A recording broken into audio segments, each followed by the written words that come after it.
This just in, the Supreme Court has made their final decision on the ongoing McCulloch vs. Maryland case. But before we get to the ruling, it is important to look back at what the facts of the case were.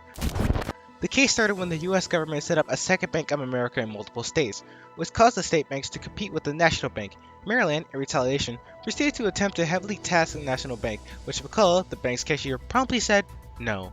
He was then fined $2,500, and when he tried to appeal the case in the Maryland Court of Appeals, the court upheld the decision and was then taken to the Supreme Court.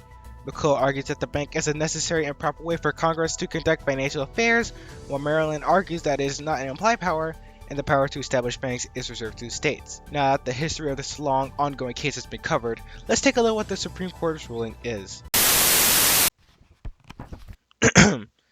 In the case of McCulloch v. Maryland, the Supreme Court rules in favor of McCulloch, with the reason being that although it is not a directly stated power of Congress, Congress has the authority to make all laws necessary and proper to accomplish tasks, and the bank be considered necessary and proper. There you have it, folks. The Supreme Court's final ruling on the McCulloch vs. Maryland case.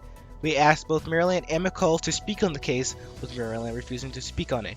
McCulloch, on the other hand, had one thing to say: stay mad, LOL. This has been David Tobin, signing out.